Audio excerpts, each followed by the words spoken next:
Hola hermanos y hermanas, aquí soy Noé Correa de Central de las Escrituras. Ahí pueden ver nuestro nuevo logotipo aquí en la esquina.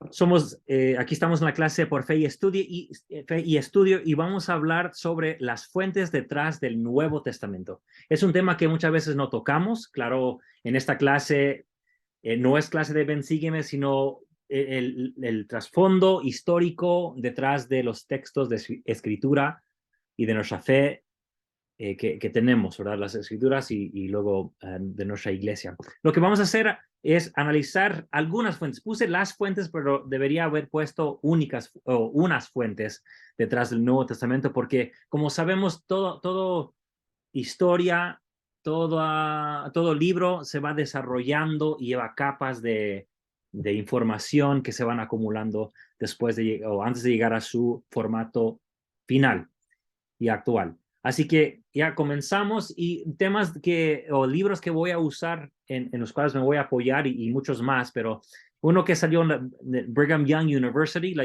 Universidad de Brigham Young, hace ya 15 años más o menos, es How the New Testament came to be, cómo se formó el Nuevo Testamento. El otro está en español por Raúl Saltivar, que es Las fuentes que dieron origen al Nuevo Testamento, y aquí lo tengo conmigo. Recuerden que siempre me gusta compartir o demostrar que sí he leído las fuentes que les comparto, no nomás son fotos para no sé qué, sino que eso sí son las fuentes que voy a estar usando. Y empecemos.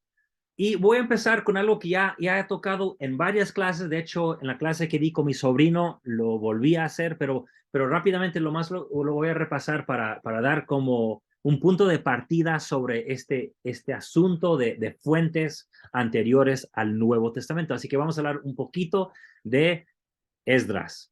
Ok, como ya sabemos, Esdras fue un sacerdote que llegó a Jerusalén, a Judá, después del exilio. No fue el primero, ya habían llegado muchos judíos antes, pero llega él por mandato del rey de Persa. Y lo que quiero resaltar es que se le identifica de dos maneras a este hombre. Dice que es escriba y sacerdote. Pero la primera vez que se nos presenta en el libro de Esdras, capítulo 7, versículo 6, solamente dice que es escriba, luego dice diligente en la ley de Moisés. O sea que describe que es un escriba en esa época. Es alguien que es experto en la ley de Moisés. Los escribas, antes del exilio, solamente hacían copias, solamente escribían. Su profesión no tenía nada que ver con ser expertos del texto que escribían. Ya después del exilio, ya se había cambiado. También se nos dice, no hasta el versículo 11, que es sacerdote. Pero quiero que ustedes vean que en estos versículos que tengo aquí citados, aunque dice sacerdote, la verdad es que toda descripción que tenemos de Esdras tiene que ver con el texto. El versículo 10 dice, Esdras había preparado su corazón para buscar la ley de Moisés, dice. En el 11 dice que era escriba versado en las palabras del mandamiento de Jehová y de sus estatutos a Israel. Versículo 12 dice, escriba de la ley, y de lo mismo en el versículo 21 y más. Hay más citas de ese capítulo. Quiero que vean que ya este papel, esta función de escriba está ligado con ser, como dice el 11, versado en las palabras de los mandamientos. Y quiero también resaltar que ahí no dice nada sobre el templo. En el libro de Esdras sí se menciona que quieren hacer o que querían hacer el templo, o ya se estaba construyendo, pero no hay ningún enfoque serio sobre el templo como en libros anteriores. El enfoque es que Esdras era experto en la ley. Si vamos al siguiente libro, que es Nehemías, de nuevo vemos a Esdras, pero lo vemos de la misma manera, que aunque se identifica como escriba y también como sacerdote, sus funciones tienen que ver con el texto. De nuevo, el versículo 1 del capítulo 8 de Nehemías dice, era escriba y que trajese el libro de Moisés, o sea que llevaba el texto con él. Dice aquí, era sacerdote, pero fíjense, después de identificarlo como sacerdote, dice, y trajo la ley delante de la congregación. O sea que siempre, aunque lo menciona como sacerdote, su papel es de escriba. Dice aquí, leyó el libro en el versículo 3 y al final dice, los oídos de todo el pueblo estaban atentos al libro de la ley. ¿Por qué? Porque Esdras se lo estaba leyendo, ¿verdad? Así que quiero mostrarles de este lado derecho, una pintura de Esdras, pero medio engaña. ¿Por qué? Porque aquí está vestido de sumo sacerdote. Pero el texto jamás dice que es sumo sacerdote, solo dice que escriba y jamás menciona el templo. Así que la verdad es, imágenes como esta nos engaña porque nos hacen pensar que ha de ser el que está encargado del templo, pero no es cierto. Él estaba encargado de enseñar la ley. Aunque era sacerdote, no tenemos ninguna prueba en el texto de que haya ejercido el sacerdocio. Y eso es muy importante. También además en el versículo 7 y 8 se nos menciona después de que les lee la ley, Esdras, los levitas, dice aquí, hacían entender la ley al pueblo. El versículo 8 dice, leían claramente el libro de la ley de Dios y explicaban el sentido de modo que entendiesen la lectura. O sea, se entiende que aquí es ya, la ley estaba en hebreo, la gente regresó hablando arameo, así que estos levitas tenían no solamente tenían que interpretar la ley, sino que traducirla al idioma del pueblo. De nuevo, tanto Esdras como sacerdote como los levitas, su papel ya se convierte en enseñar textos. ¿Ok? Y de nuevo puse acá abajo, no se dan detalles sobre el templo. Como que el templo, aunque ahí estaba porque se había rededicado más o menos en el año 400, no, de hecho era 500 como 16 o algo así. Así que ya había templo en esta época, pero no se menciona, o sea que no tiene importancia. Lo que tiene importancia es el texto. ¿Por qué resalto eso si son 500 años antes del Nuevo Testamento? Es porque durante los siguientes 500 años, ese enfoque va a seguir sobre textos. Y a eso es lo que vamos a estudiar ahora. Brinquemos ahora a la época del Nuevo Testamento. Y vamos a ver la escuela de los fariseos. Ahora, quiero decirles que solo vamos a dar un resumen muy superficial. Uno puede meterse más en esos detalles y hay mucho más que no voy a decir, así que yo sé que muchos tendrán comentarios que querrán hacer sobre detalles que no he mencionado, pero solo les pido perdón que no tenemos tiempo para indagar tanto en estos asuntos.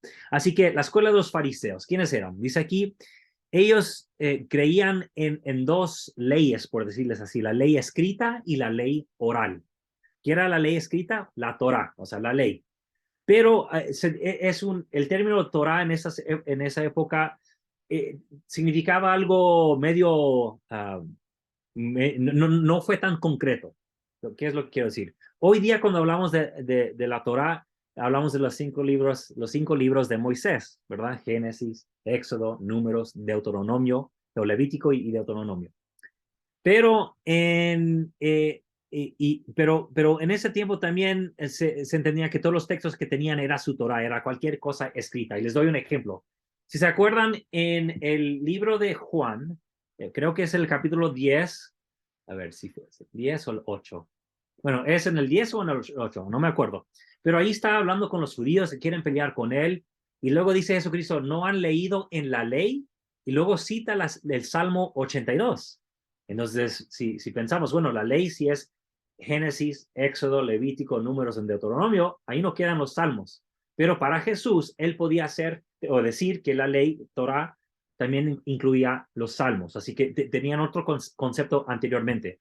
Y aquí no os digo, el Antiguo Testamento o la Biblia para los judíos se llama Tanaj, porque la T por Torah, la N por Nevi'im, que son los profetas, y Ketuvim o Getuvim son los escritos. Entonces ahí tenemos todos los libros de lo que nosotros llamamos Antiguo Testamento o Biblia hebrea, o Tanaj para los judíos, y es lo que consideraban. Más o menos, vamos a hablar de esos detalles, como ley, la ley escrita, pero además la ley oral. ¿Qué era la ley oral? Bueno, era la interpretación que ellos daban a la ley en situaciones cotidianas. O sea, cómo aplicar la ley en mi vida diaria.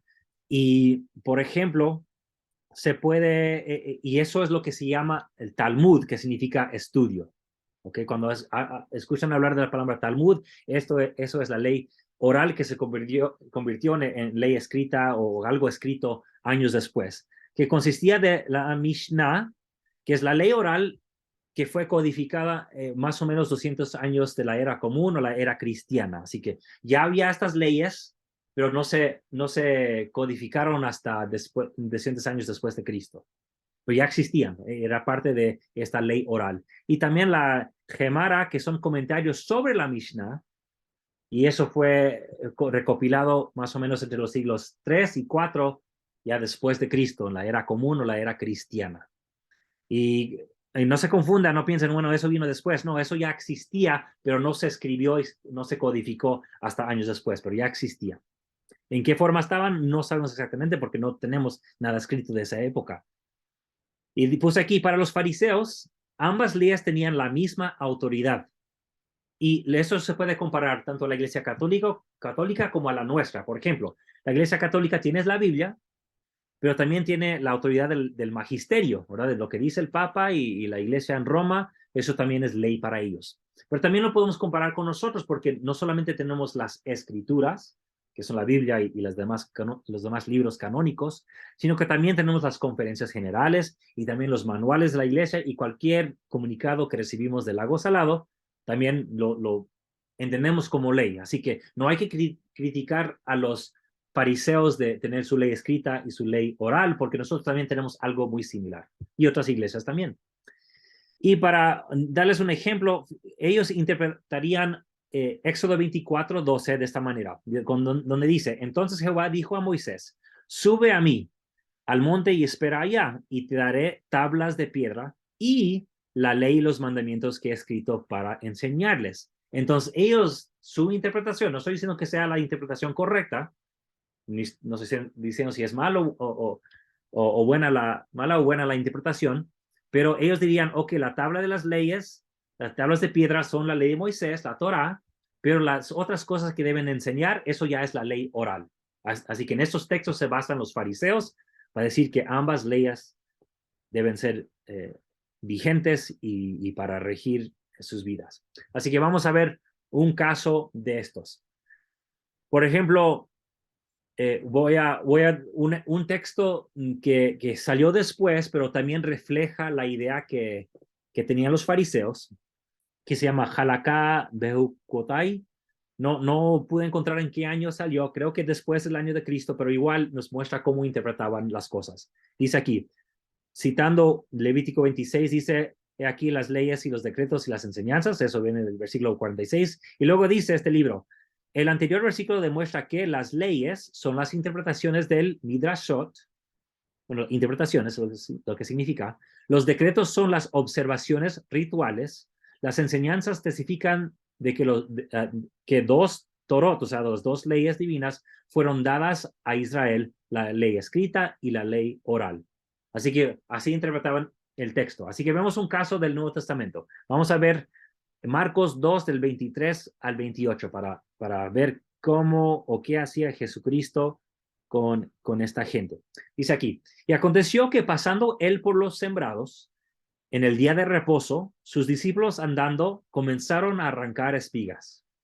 Entonces los fariseos le dijeron, he aquí, ¿por qué hacen en el día de reposo lo que no es lícito? Ok, vamos a parar ahí. Aquí ellos están diciendo que no es lícito que arrancan espigas, pero en la ley de Moisés no hay ningún lugar que dice que no se puede arrancar espigas el día de reposo. Entonces, ¿dónde viene eso? Seguramente su interpretación viene de su ley oral. Para ellos era ley porque es lo que se decía entre ellos, que uno no debía arrancar espigas durante el día de reposo. ¿Y cómo les contesta Jesús? Dice aquí, y él les dijo, ¿nunca leísteis lo que hizo David cuando tuvo necesidad y tuvo hambre, él y los que con él estaban, y cómo entró en la casa de Dios siendo Abiatar sumo sacerdote, y comió los panes de la proposición de los cuales no es lícito comer sino a los sacerdotes, aún dio a los que con él estaban? También les dijo, el día de reposo fue hecho por causa del hombre, y no el hombre por causa del día de reposo. Así que el hijo de hombre es señor aún del día de reposo. Ok, fijémonos en lo que hace Jesucristo. En ningún lugar del texto que viene del libro de Samuel, creo que en el segundo libro de Samuel, ahí en ningún lugar dice que fue bueno que David y sus soldados hayan entrado en el templo. De hecho, dicen que sacan espada y pues a la fuerza tienen que comer el pan. Pero lo que quiero resaltar es que Jesucristo, incluso él tiene su propia ley oral, que él toma un texto que no dice que era bueno o malo lo que hicieron David y sus soldados, sino él está diciendo, bueno, ya que lo hicieron, yo lo interpreto que fue algo bueno y lícito y lo uso para refutar lo que me están diciendo los fariseos. Entonces aquí vemos dos ejemplos de una ley oral. Los fariseos que dicen que para ellos es malo arrancar espigas el día de reposo, y Jesús que dice que no hay nada malo porque David también rompió la ley comiendo del pan que era de los sacerdotes. Así que tenemos dos ejemplos, la ley oral de Jesús y la ley oral de los fariseos. No sé si quedó claro ese ejemplo. Excelente, voy a seguir. Ok, vamos a ver la escuela de los saduceos. Y había muchas más escuelas, pero no los vamos a ver todas.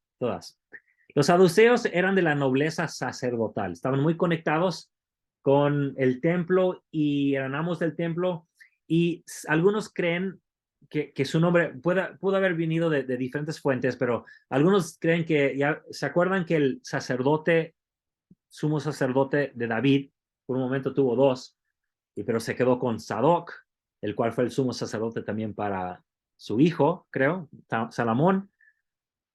Algunos que dicen que saduceo viene de Sadoc, pero otros creen que puede haber venido de un verbo que significa justos.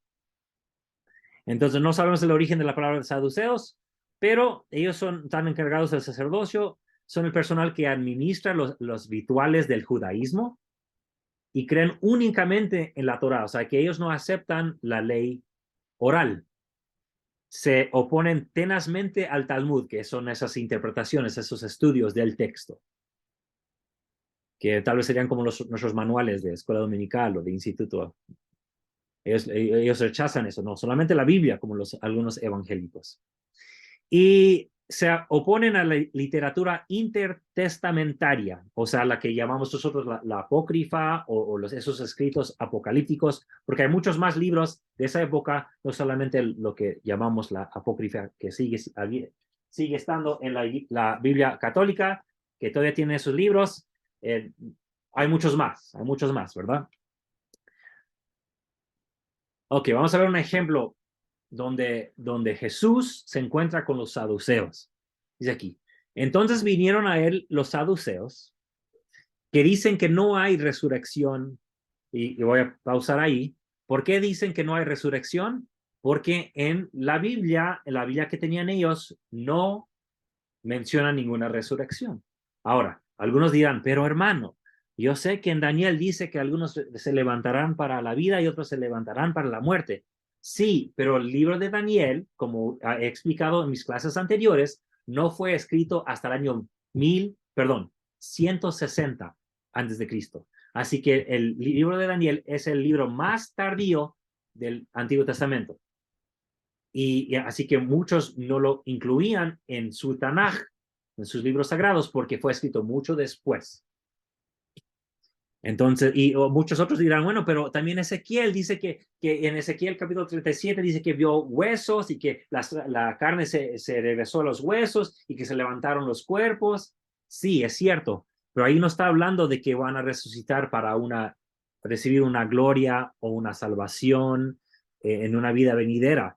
Esa, entre comillas, resurrección, mejor dicho, avivificación, o sea, que se reviven, más bien explica que Israel como pueblo va a revivir, el pueblo va a resucitar. No está hablando de que los seres van a resucitar e ir al cielo, sino que el pueblo va a volver a vivir. Así no está hablando la misma resurrección que hablamos nosotros. Okay, por eso dicen ellos que no hay una resurrección, porque no está en el texto, según ellos. Le preguntan diciendo, maestro, Moisés nos escribió que si el hermano de alguno muere y deja esposa, y no deja hijos, que su hermano se case con ella y levante descendencia a su hermano. Hubo 7 hermanos, y el primero tomó esposa y murió sin dejar descendencia. Entonces la tomó el segundo y murió. Ese tampoco dejó descendencia. Y el tercero de la misma manera. La tomaron los 7. tampoco dejaron descendencia. A la postre murió también la mujer. En la resurrección, pues cuando resuciten, ¿de cuál de ellos será la esposa? Porque los 7 la tuvieron por esposa. ¿Entienden el reto? Ya que ellos al leer el texto, al leer su Biblia, no habla de ninguna resurrección, ellos dicen, bueno, ya que tú crees en resurrección, te doy un ejemplo de estos 7 hermanos que todos se casan con una mujer y se mueren, así que ¿de quién va a ser esposa esta mujer? ¿Y qué les contesta? Dice aquí.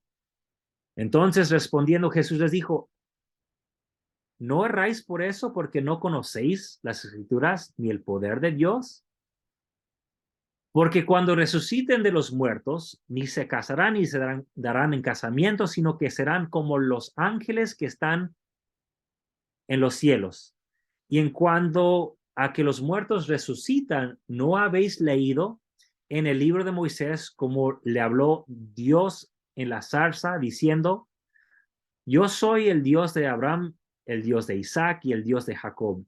Él no es Dios de muertos, sino Dios de vivos, así que vosotros erráis mucho. Ahora, ¿qué quiero resaltar de aquí? O sea, expliqué pues que la resurrección no salía en sus libros sagrados de los saduceos, ¿eh?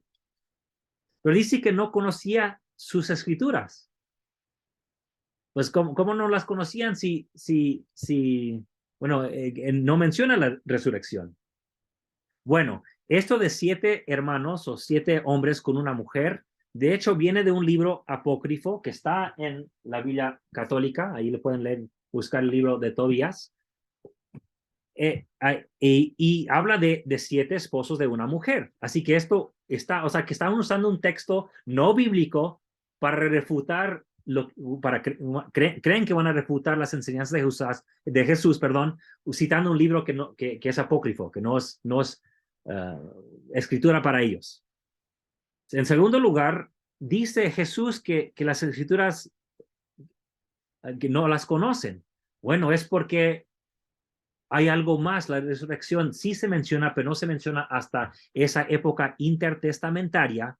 Entonces, básicamente Jesús también está diciendo, miren, hay más textos que son del parte del pueblo judío que ustedes no conocen.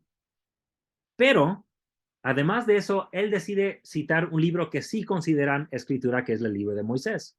Pero fíjense que ahí no menciona resurrección. Lo que hace él es darle una interpretación, porque ahí tampoco dice si están muertos o no, pero él interpreta de que al decir que Dios es el Dios de Abraham, de Isaac y de Jacob, él dice, bueno, Dios no puede ser un Dios de los muertos, así que eso debe significar de que están vivos. Se dan cuenta que Cristo también está dando una interpretación que no dice el texto, pero él está interpretándolo de una manera para darle sentido a sus enseñanzas, y pues se quedan callados los saduceos, porque ahí está un texto de que pues tiene que ser el Dios de Abraham, Isaac y de Jacob, y no puede ser el Dios de muertos. Así que para recalcar, esto sí, el relato que le presentan está basado en otro libro, pero Jesús les dice que no conocen las escrituras porque hay otros textos como el libro de Tobías, donde sí habla de la resurrección. Bueno, hay otros libros, el libro de Tobías no habla de la resurrección, pero ahorita lo vamos a ver más en detalle, que sí hay más escrituras que ellos no reconocen, pero él también puede recurrir a sus escrituras, sus textos, para mostrarles que sí puede haber una resurrección. Vamos a regresar a este relato porque hay mucho más que podemos sacar de allí. De hecho, lo vamos a, en el futuro, en esta misma clase, vamos a compararlo con el texto de Tobías, pero ahorita no. Dice aquí los cumbranitas. ¿Quién son los cumbranitas? Bueno, en los años 40, en unas cuevas, de hecho están las cuevas, de hecho tengo una foto, creo. Aquí están las cuevas. Ahí están. Y muchos más. Hay 12 cuevas. Pero se encontraron en esas cuevas unos pastores, unos libros. Investigaron y encontraron también estas ruinas que están aquí. Las cuevas están acá arriba. Y esta es una representación de cómo pudo haber estado el lugar. Y ese lugar se llama Qumran. Bueno, este pueblo, insatisfechos con el templo y el sacerdocio, porque recuerden la clase que tuvimos sobre esa época intertestamentaria hace unas semanas, Cuando les mostré que los sumos sacerdotes llegaban a tener ese puesto pagándole al gobernador griego, Seleucida, de la familia Seleucida. Entonces, y eran personas que no eran de la familia de Sadoc. Entonces, muchos se enojaron como este pueblo y salen de Jerusalén y crean una comunidad en Qumrán. Y ese es el lugar, Qumrán, cerca del Mar Muerto, que pueden ver acá arriba. Y están ahí entre el siglo III y están ahí hasta el año 68 de la era común o la era cristiana después de Cristo, cuando los romanos llegan y destruyen el lugar. Así que están ahí entre 300 y 400 años viviendo en ese lugar. Y puse aquí, anteriormente eran asociados con los esenios. ¿Quiénes eran los esenios? Un historiador que se llama Josefo, que vivió en esta época del Nuevo Testamento, pero murió unos años después de Jesucristo. De hecho, nació, creo, un poco después de morir Jesucristo. Pero él habla de un grupo de esenios que ellos deciden alejarse e ir al desierto. Así que por muchos años los eruditos decían, los que estaban en Qumrán seguramente son esos esenios que fueron al desierto. Ya hoy en día ya no los asociamos esos dos grupos. Los esenios eran un grupo porque no tenemos ninguna evidencia de que los de Qumrán hayan sido los esenios. Así que no podemos hacer esa conexión. Había 12 cuevas, como había dicho, y había más de, creo que más, no me acuerdo si eran más de 600 o 900 documentos que llegaron a conocer o encontrar ahí en las cuevas. Y se denominan por DSS, por Dead Sea Scrolls en inglés. Y algunos textos que había, dice aquí, en los Dead Sea Scrolls o los manuscritos del Mar Muerto, así se llaman, además de los textos canónicos, tenían casi todos los libros de la Biblia hebrea menos Esther, y creo que ya hemos hablado muchas clases sobre por qué Esther no alcanzó a estar ahí para ellos y para muchos pueblos.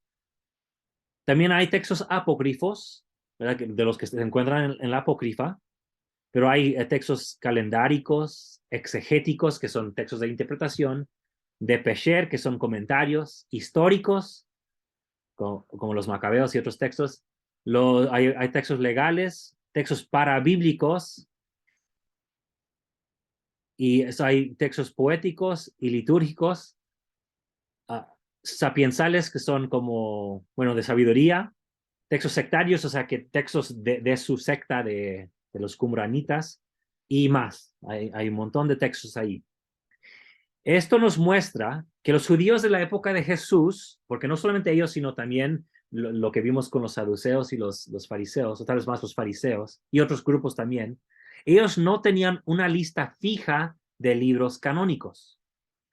No solo había la ley oral, que se consideraba autoritativa por los fariseos también, sino también había otros libros. ¿Por qué digo esto?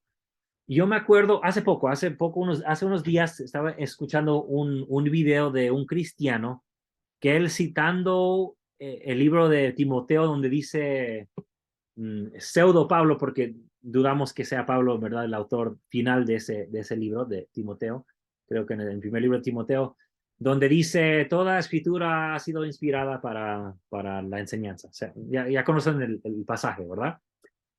Entonces, él decía, ¿y de qué escrituras está hablando? Pues de los 39 libros del Antiguo Testamento. Eso decía el cristiano. Pero la verdad es que no es tan sencillo, porque en la época de Pablo no había una lista fija de 39 libros del Antiguo Testamento. Los judíos tenían muchos textos que usaban, incluso el libro de Judas, en nuestro mismo Nuevo Testamento, y también el primer libro de Pedro, hace referencia del libro de Enoch. Así que ellos consideraban que ese libro era inspirado y por eso se cita de ese libro, que no está en nuestras Biblias. De hecho, la única Biblia que contiene el libro de Enoch es la Biblia de la iglesia etíope.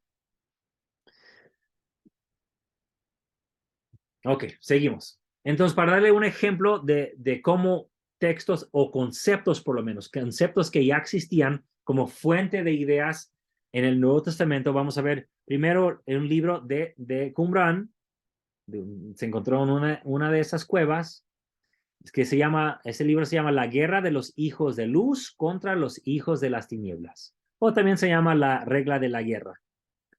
Y aquí en ese libro dice, para el instructor, regla de la guerra, el primer ataque de los hijos de luz será lanzado contra el lote de los hijos de tinieblas, contra el ejército de Balial, algún tipo de Satanás, contra la tropa de Edom y de Moab y de los hijos de Amón. Entonces aquí hay una guerra de los hijos de luz, hijos de tinieblas, un concepto que no se encuentra en nuestro Antiguo Testamento. Es un concepto que nace en esta época y vemos la misma idea en 1 Tesalonicenses 5:5, porque todos vosotros sois hijos de luz e hijos del día, no somos de la noche ni de las tinieblas. En Efesios 5:8 dice, porque en otro tiempo erais tinieblas, pero ahora sois luz, luz en el Señor, andad como hijos de luz. Ahora, antes de que alguien diga aquí, pero hermano, pensar que uno es hijo de luz lo puede pensar cualquier persona. Sí, es cierto, pero lo que quiero resaltar es que esta idea nace en esta época antes del Nuevo Testamento, porque no encontramos ese concepto en el Antiguo Testamento. Entonces, no estoy diciendo que Pablo o el autor de Efesios, porque muchos no creen que Pablo en verdad es el autor de Efesios, y podemos hablar de eso después. Está, como algunos dicen, está respirando del mismo aire. El mismo aire que están respirando los autores de Qumran, de la guerra de los hijos de luz contra los hijos de tinieblas, esos mismos conceptos están flotando por el aire y los puede tomar Pablo para incluirlos en sus escritos también. También otro ejemplo, la regla de la comunidad, también conocido como el documento, debería haber dicho de Damasco, documento de Damasco, pero puse de la comunidad, perdón. Dice aquí, Dios creó el hombre para dominar el mundo y puso en él 2 espíritus, hasta que llegue el tiempo de su visita. Los espíritus de la verdad y de la falsedad sean sus guías en el camino. Entonces, que puso en el ser humano 2 espíritus, uno malo y uno bueno. Ahora, ese concepto también vemos en el Nuevo Testamento. Por ejemplo, en Romanos dice, ahora pues ninguna condenación hay para los que están en Cristo, los que andan conforme la carne, sino conforme, o los que no andan conforme la carne, sino conforme el Espíritu. Como si dentro de nosotros, y lo decimos mucho en la iglesia, el hombre natural y el hombre espiritual, como si hubiera 2 dentro de uno, ¿verdad? Ese concepto, aunque yo sé que eso también sale en el libro de Mormón, pero eso es tema para otra comunidad que ya había cruzado el océano, ya estaba en otro lugar con ideas ya de las Américas que habían infiltrado, así que es otro tema. Pero en el antiguo mundo, este concepto de tener dos espíritus, como dice aquí la regla de la comunidad, eso nace en esta época. En Corintios también dice, habla también del hombre natural y el espiritual. Y se acuerdan también, Jesucristo dice algo similar cuando dice, en verdad el espíritu está dispuesto, pero la carne débil. Entonces también Jesucristo ya había sido influenciado por ese concepto de que el ser tiene 2 entidades, una mala y una buena. El hombre natural, hombre espiritual, ¿verdad? Que nace en esta época. Y sirve como fuente de la cual pueden tomar tanto Jesús como sus maestros para también compartirlas. También en el tema de la resurrección durante esta época. Como había dicho antes, no está claro nada en el Antiguo Testamento. Hay lugares donde podemos extraer ideas, como por ejemplo en Deuteronomio 33, creo que es donde dice, otra vez 32, dice el autor, Jehová, tú haces morir y haces vivir. Entonces dicen, ahí está la resurrección, ¿verdad? Pero uno tiene que forzar la interpretación, ¿verdad? Bueno, aquí el libro de Macabeos, que también está en las Biblias católicas, segundo libro de Macabeos, dice, habla de la resurrección. Dice, sí, tú criminal, nos quitas la vida presente, pero el Rey del mundo nos resucitará a una vida eterna. Esto no existía en la época del Antiguo Testamento. A nosotros que morimos por sus leyes, acepto morir a manos de hombres, esperando las promesas hechas por Dios de que Él nos resucitará. Pero para ti, en cambio, no habrá resurrección a la vida. Él, en su misericordia, les volverá a la vida y el aliento. No temas a esto, verdugo. Muéstrate digno de tus hermanos y acepta la muerte para que por la misericordia de Dios yo te recobre, está hablando Dios aquí, junto con ellos. También aquí cito el libro de Daniel, repito, el libro de Daniel salió más o menos el año 160, o sea que de hecho es un libro contemporáneo con los macabeos porque hay conceptos que van en paralelo con Daniel y macabeos, así que todos concuerdan de que fue escrito en la misma época que macabeos. Dice, y muchos de los que duermen en el polvo de la tierra serán despertados, unos para vida eterna y otros para vergüenza, desprecio perpetuo. ¿Verdad? Dos libros de la misma época que son textos post-bíblicos, aunque Daniel ahora está en la Biblia, fue escrito cientos de años después de los demás libros. Otro libro, Cuarto de Macabeos, y ese ya no está en la Biblia católica, pero Cuarto de Hebreos dice, el premio lo fijaba la virtud tomando como criterio la perseverancia, el galardón era la incorruptibilidad en una vida perdurable. Bueno, aquí no solamente tiene la idea de perseverar hasta el fin que toma Jesucristo, ¿verdad? Pero de no ser corruptos o de corrupción, lo cual toma Pablo en Corintios 15, donde dice, así también es la resurrección de los muertos, se siembra en corrupción y resucitará en incorrupción. Está tomando de esas mismas ideas que ya están en estos libros de Macabeos. En Hechos habla también de resurrección, pero de los justos y de los injustos. En Juan 8, 29, Jesucristo también habla de resurrección de vida y resurrección de condenación. Eso nació, esos conceptos nacen en esta época intertestamentaria, no en la Biblia hebrea.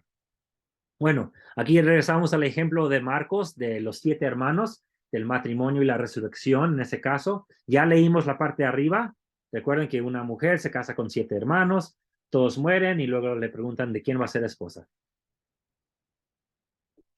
Bueno, esta historia está tomada de un libro de Tobías, Tobit en inglés, que está en la Biblia católica, lo pueden leer si la quieren leer, está en línea también. Habla de una mujer, Sara, que Tobías quiere nacer, o no quiere, sino que se le manda un ángel, le dice que se case con ella, pero le tiene miedo. ¿Por qué? Porque explica el ángel que esta Sara había sido dada en matrimonio 7 veces. Pero cada vez que se casa, que un demonio llamado Asmodeo, él va y mata a los esposos. Entonces, cada uno de sus esposos muere y pues ahora el ángel dice, ve y cásate tú con ella. Y él dice, oh, no, pues ¿cómo me voy a casar con ella? Tal vez vuelva a aparecer ese mismo demonio, me va a quitar la vida a mí también, así que no me quiero casar con ella. Bueno, en un pasaje en el 6:18, una cosa que dice para animarlo, el ángel, creo que es el ángel Rafael, recuerden, Rafael aparece en Doctrina y Convenios, sección 110. Rafael, José Smith toma ese nombre Rafael de la apócrifa que él tenía en su Biblia, ¿verdad? Entonces Rafael le dice a Tobías, en el 6:18 de ese libro, dice, no temas, pues ha estado reservada para ti desde siempre. Y dale su promesa. Y eso ya va más de acuerdo con nuestras creencias, ¿verdad? De que una persona puede estar, tal vez no reservada, aunque yo sé que ese concepto existía antes en la iglesia por la película del Guerrero del Sábado, no sé si llegaron a ver esa película en los años 80 y volvieron a hacer una versión nueva recientemente. Ya no tenemos ese concepto tan firmemente en nuestra iglesia, si quieren saber, pero antes sí, cuando yo era niño era algo muy fuerte, de que antes de venir al mundo ya habíamos escogido la familia que queríamos y todo eso, ya la iglesia ha abandonado esa creencia.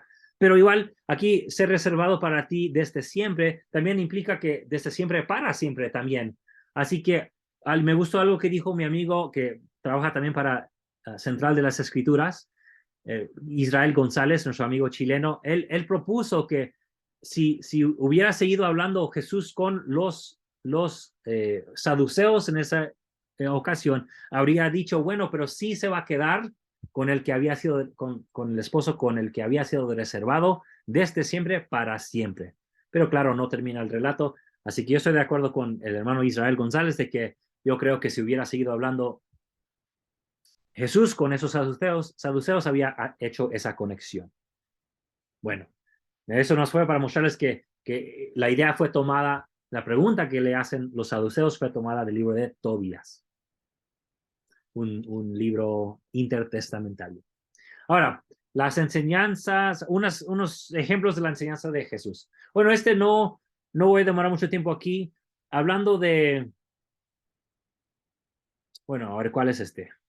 Aquí di varios ejemplos. Del perdón, primero. Fíjense lo que dice aquí en el Mateo 6. Porque si perdonáis a los hombres sus ofensas, os perdonará también a vosotros vuestro Padre Celestial. Y es una buena enseñanza, claro. Pero un libro eclesiástico, y no es Eclesiastés, es eclesiástico, es otro libro que también está en la Biblia de los católicos. Ahí dice, perdona las ofensas de tu prójimo, Dios, y Dios perdonará sus pecados cuando se lo pidas. Tus pecados cuando se lo pidas. Entonces, no estoy diciendo, por favor, escúchenme bien, no estoy diciendo que Cristo esté copiando ideas. No estoy diciendo eso. Lo que está haciendo Jesucristo, lo cual hacemos todos, lo cual hacen las autoridades generales, es que están tomando ideas y conceptos ya existentes que son verdaderas enseñanzas y las están enseñando a su pueblo. Aquí podemos ver un claro ejemplo de que lo que dice Jesucristo, alguien más ya lo había dicho y solo está repitiendo un concepto que ya estaba en el aire, ya se entendía en esa época. Es otra fuente que pudo usar Jesús para enseñar a su pueblo. Otro caso es sobre la gran tribulación de Daniel.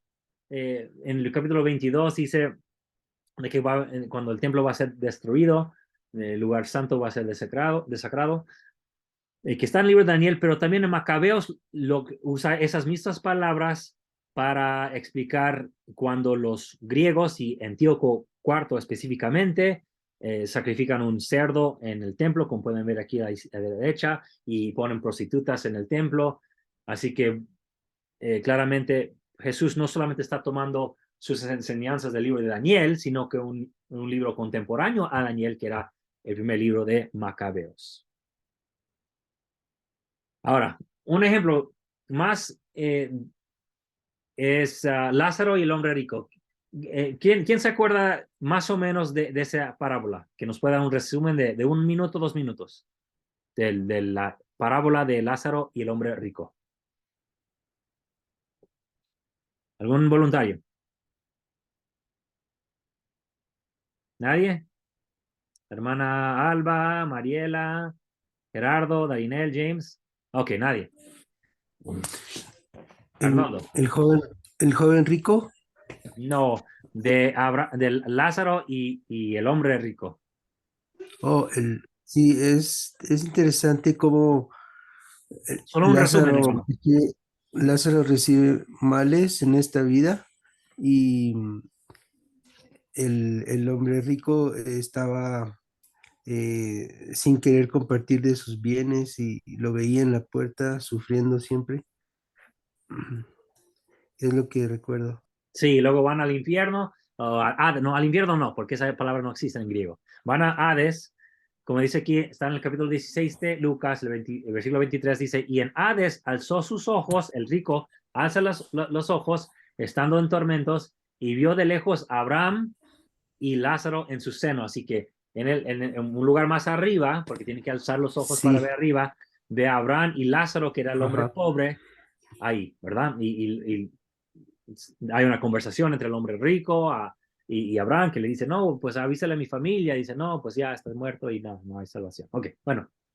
Pero si vamos a un relato egipcio, que se llama el relato del príncipe Setme Camuas, que es la época tolemaica. O sea, los Ptolomeos son los que, recuerden que hablamos de ese tema, son los que estaban sobre Egipto y un poco tiempo sobre Israel o Jerusalén, que viene más o menos del siglo IV o III antes. Este relato viene de siglo IV o III antes de Cristo, antes de la era común o la era cristiana. Y dice así, aunque es un poco diferente, vemos un parecido. En cierto momento aquí, Seth me escuchó la voz de llanto y miró desde las cámaras superiores. Así que este que está relatando tiene que mirar desde arriba hacia abajo. Recuerden que el rico tuvo que mirar hacia arriba del libro de Diego, de la parábola de Lázaro. Le dice aquí, Y aquí que vio un hombre rico, o aquí estamos viendo el hombre rico, que estaban llevando a la necrópolis del desierto. Necro, muertos, polis, ciudades y la ciudad de los muertos, ¿verdad? El llanto era muy fuerte y siendo su condición más gloriosa que la suya propia. Bueno, se volvió a mirar y se miró los pies y aquí que vio a un hombre pobre, al que llevaban a Memphis, al cementerio, y envuelto en una estera. Y dijo, por el gran Dios, cuánto mejor será en Amenti, que es el lugar de los muertos, para los grandes hombres, a quienes hacen gloria con la voz de lamento, y que para los pobres, a quienes llevan al desierto, necrópolis, sin gloria ni funeral. Así que el que era hombre pobre se va a convertir en hombre grande, y el que era hombre rico se va a convertir en pobre. Pero si Osiris era un dios, él dice, se te hará en Amenti, o sea, es el lugar de muertos, como lo que se le hará a este pobre en Amenti, o sea, que en otro lugar será hecho, será rico, debería haberlo puesto en amarillo, en Amenti, en los cielos. Ok, ¿qué comparación tenemos? Había un hombre rico y uno pobre. El pobre va a ir al lugar de Amenti, que es positivo, y el rico va a ir al lugar necrópolis del desierto. Y luego el dios Osiris es el que habla con el que está hablando aquí. Y no es una parte, ¿ok? Espero que hayan hecho la conexión aquí. Jesucristo lo que está haciendo es tomar una parábola egipcia, pero él la convierte para dar una enseñanza. ¿Se dan cuenta? Este relato existía cientos de años antes de Cristo, pero era conocido, Jesucristo la toma y él la reformula para dar una enseñanza. No está copiando, está tomando algo bueno y lo está mejorando para dar una enseñanza. Ok, ahora una parte. Algo que nos critican mucho los anti-mormones, porque en el facímile de, de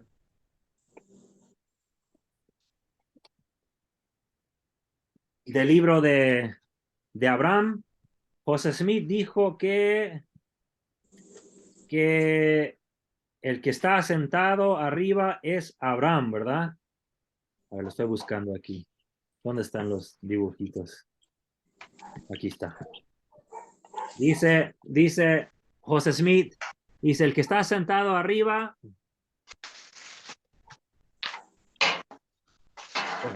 que es Abraham, ¿verdad? Es lo que dice José Smith. Lo pueden leer en las notas que están en la perla de gran precio. Y se burlan los egiptólogos porque dicen, no, pues todo nos dice que es el dios Osiris. Así que, ¿por qué está diciendo José Smith que es Abraham si nosotros todos sabemos que es Osiris? Bueno, en este relato egipcio que hace Jesucristo, él, sabiendo que Osiris es el que estaba hablando con el protagonista, lo que hace Jesús es lo convierte en Abraham.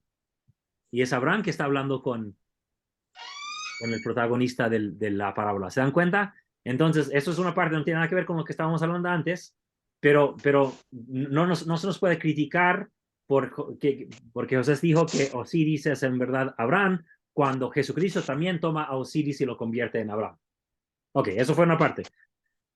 Ok, vamos a seguir. Otra cosa, ¿se acuerdan que en Mateo 22, aquí, vamos a ver un caso donde dice Jesús que uno mayor que Salomón ha llegado? En Mateo 12 dice, entonces fue traído a él un endemoniado, ciego y mudo, y le sanó, de tal manera que el que había sido ciego y mudo hablaba y veía, y toda la gente estaba atónita y decía, ¿no será este el hijo de David? Ahora, pregúntense, ¿qué tiene que ver ser hijo de David y sacar demonios y de sanar personas? Porque David no sanó a nadie, ¿verdad? ¿Qué tiene que ver una cosa con otra? Y claro, lo critican y dicen que seguramente está endemoniado por Belzebú o está sacando espíritus por Belzebú, ¿verdad? Y en el 38 dice, entonces respondió algunos de los escribas y los fariseos diciendo, maestro, deseamos ver de ti una señal. Como si no fuera suficiente ver que sacó un espíritu malo, ¿verdad? Le dice, no, queremos ver otra señal. Y unos versículos después, en el 49, dice, la reina de Sur se levantará en el juicio con esta generación, la condenará, porque ella vino de los confines de la tierra para oír la sabiduría de Salomón, y aquí hay uno mayor que Salomón en este lugar. Y de nuevo nos preguntamos, ¿qué tiene que ver Salomón y ser hijo de Dios con sacar demonios? Bueno, es porque nosotros no leemos los textos intertestamentarios, ¿verdad? Y si les interesa los textos intertestamentarios, aquí aquí hay un buen libro. Bueno, aquí estoy promocionando libros. Pero aquí un libro que se llama El Testamento de Salomón, que es más o menos del primer siglo, se pudo haber terminado en el siglo III después de Cristo, pero ya existía durante el primer siglo. Así que antes de que registran estos evangelios, ya habiendo nacido Jesucristo y predicando, ya estaba estos relatos flotando, como dije, en el aire, ya existían. ¿Y qué dice? Bueno, la introducción dice, Testamento de Salomón, hijo de David, rey en Jerusalén, dominado y controlado todos los espíritus del aire. Bueno, pero ¿qué pasa aquí? ¿En qué momento Salomón controlaba espíritus? Bueno, en la Biblia no, pero en este libro sí. Dice, controlado todos los espíritus del aire en la tierra y debajo de la tierra. O sea, todos los espíritus los dominaba Salomón. A través de ellos también operó todas las obras trascendentes del templo, contando también de las autoridades que ejercen control los hombres y por los que estos demonios son ángeles reducidos a nada. También el versículo 5 este libro dice, toma, oh Salomón, rey, hijo de David, el don de que Señor Dios te ha enviado, que has de encerrar a todos los demonios de la tierra, hombres y mujeres. Y los versículos 13 y 15 menciona a Belcebú. Entonces, ¿de dónde sacan estos escribas y fariseos? Primeramente, la gente, primero, ¿por qué le dicen hijo de Dios cuando ven que saca demonios? Porque habían escuchado de esos relatos de que un hijo de Dios, Salomón en particular, tenía poder sobre los demonios. ¿Y por qué dice Jesucristo de que uno mayor que Salomón está ahí? Porque según la tradición de este libro, Testamento de Salomón, este hijo del rey David, él tenía poder sobre todos los demonios de la tierra y de los cielos. ¿Cómo ven? Ahora saben por qué dice que uno mayor que Salomón está en este lugar justo después de sacar demonios. Eso está basado en un texto de la época intertestamentaria. Ahora, más de unos ejemplos rápidos. Hay muchos más, pero solo vamos a ver unos rápidos. Aquí en Santiago, cuando hablan contra del uso de la lengua, de no poder controlar la lengua, dice, porque todos ofendemos en muchas formas, si alguno no ofende de palabras, este es varón perfecto, ¿verdad? En Eclesiástico, dichoso el hombre que no sufre por lo que dice y a quien la conciencia no le acusa. A veces uno se equivoca, pero sin querer, ¿quién no ha pecado con la lengua? Ahora, repito, no es que nadie más lo pudo haber inventado, sino que estos son los conceptos que habían nacido ya después de la época del Antiguo Testamento. En Romanos, también otro ejemplo, habla en el primer capítulo, Pablo, cambiaron la gloria de Dios incorruptible en semejanza a imagen de hombre corruptible y hay imagen de hombre corruptible y hay imagen de aves y hay imagen de cuadrúpedos y hay imagen de reptiles. O sea, se convirtieron la gloria de Dios en forma de animales. Bueno, ¿de dónde saca ese concepto Pablo? Bueno, en el libro de sabiduría dice lo siguiente, se habían extraviado mucho siguiendo el camino del error, aceptando como dioses a los animales más feos y repugnantes. Así que ese concepto de convertir a Dios y los dioses a animales y pues, imágenes. Lo cual no vemos en el Antiguo Testamento. Lo único que vemos ahí que son palos y piedras que no hablan. Eso es lo que dice en Isaías, ¿verdad? Ahora, un ejemplo de unas fuentes más. Aquí en Apocalipsis habla de una guerra en el cielo, ¿se acuerdan? Sí, una gran batalla en el cielo, Miguel y sus ángeles luchaban y luego sacan al diablo que es Satanás, ¿verdad? El dragón. Bueno, en el libro Ascensión de Isaías, también habla de un ser diabólico que se llama Samael y sus huestes, que había enviado unos con había envidia unos con otros, y yo le dije al ángel y yo le dije al ángel que es esta envidia. Ha existido desde que el mundo existe, o sea, desde los cielos, y esta lucha permanece. Así que había una guerra en los cielos desde que el mundo existe sobre esos ángeles. Y que dice Apocalipsis también toma de esa idea y dice que había una guerra en los cielos. Otro ejemplo. En Hebreos 11:37, hablando de los mártires y de la nube de testigos, dice, fueron apedreados y aserrados, y el verbo significa aserrados por la mitad. Y dice, bueno, pero ¿de dónde saca el autor de Hebreos que alguien haya sido aserrado? Bueno, en griego, en el libro de Ascensión, tiene el mismo verbo, hablando de Isaías, dice, y él aserró, o sea, que el gobernante aserró a Isaías por la mitad. Entonces aquí el autor de Hebreos, que ya nadie cree que es Pablo, yo sé que muchos miembros de la iglesia dicen, oh, pero hermano, en la sección 128, ahí dice que Pablo dice en el libro de Hebreos, sí, pero José Smith no, él no se puso a investigar quién es el autor, así que yo no lo veo como ley firme de que José Smith dijo que Pablo es el autor de Hebreos solo porque lo menciona ahí en esa carta que se convirtió en la sección 128. Bueno, pero lo que vemos aquí es el autor de Hebreos está tomando el concepto de este libro, Ascensión de Isaías, de que algunos, incluso el profeta Isaías, fue aserrado por la mitad. El segundo libro de Corintios habla del tercer cielo. ¿Se acuerdan que cuando dice había un hombre en Cristo hace 14 años y fue arrebatado al tercer cielo? Luego después dice que fue arrebatado al paraíso. Que en el contexto de Pablo está hablando del mismo lugar. Yo sé que hoy día nosotros decimos, bueno, el tercer cielo, celestial, paraíso, al mundo de los espíritus. Bueno, eso es lo que decimos hoy día. Esa es una interpretación sud que nos beneficia. Pero según la forma de escribir de la época de Pablo, él solamente está repitiendo lo mismo la segunda vez, así que para él el paraíso también es el tercer cielo. Pero ¿de dónde saca esa idea del tercer cielo? Bueno, en el testamento de Leví dice, yo entré al primer cielo y vi un segundo cielo, o sea, estoy brincando un cierto pasaje, ¿verdad?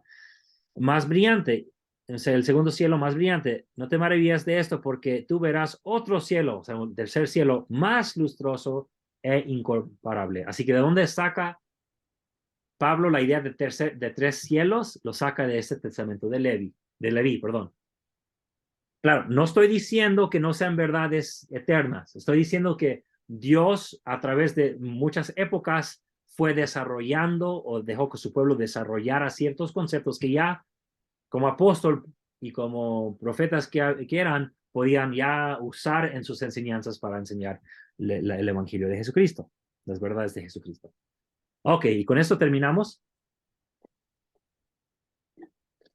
Así que regresando con la respuesta que Jesús le dio a los saduceos en el capítulo 12 de Marcos, donde dice, entonces respondió Jesús, les dijo, no erráis no oráis por eso, porque no conocéis las escrituras ni el poder de Dios. ¿De qué escrituras? Oh, hay que hablar sobre eso. Nosotros en la Biblia, y esto es una copia de nuestra versión Reina Valera 2009, la versión Sud, donde ponen escrituras en mayúscula. Así que lo primero que pensamos es, bueno, los libros canónicos, ¿verdad? Pero en griego, bueno, igual que la palabra en español o en cualquier otro idioma, una escritura significa algo escrito, ¿verdad? Como por ejemplo, yo sé que cuando mis padres, yo no sé, yo nací, yo soy de California, así que yo no estoy tan expuesto a todos los términos, ¿verdad? Pero yo solo me acuerdo que como niño, cuando mis padres tenían su terreno, o todavía tienen su terreno, bueno, creo que ya se lo vendieron a un primo, de dónde son ellos, en México, el título se llamaba Escritura del terreno, ¿verdad? La escritura. Ahí no estaban hablando de textos canónicos, era el documento que mostraba que mis padres eran dueños de ese terreno en México. Entonces, al ponerlo en mayúscula, la verdad es que nos quita mucho, nos hace pensar que está hablando de libros canónicos cuando lo único que significa escritura en el griego es escritos. No conocéis los escritos, es lo que dice. Así que usemos eso para ver el pasaje en segundo de Timoteo 3, donde dice, y que hablando de con Timoteo, dice, y que desde la niñez has sabido los sagrados escritos, ¿verdad? Ya quitándole la mayúscula. Los sagrados escritos, los cuales te pueden hacer sabio para la salvación por la fe que es en Cristo Jesús. Toda escritura, todo escrito, toda escritura es inspirada y útil para enseñar, para reprender, para corregir, para instruir en justicia. Ok, después de ver lo que hemos aprendido, y hay mucho más que podemos estudiar, lo que era escrito no eran solamente los libros canónicos, había mucho. De hecho, tenemos en el libro de Romanos y por todos los escritos de Pablo, él cita filósofos griegos en sus textos y los usa para argumentar sus puntos del Evangelio.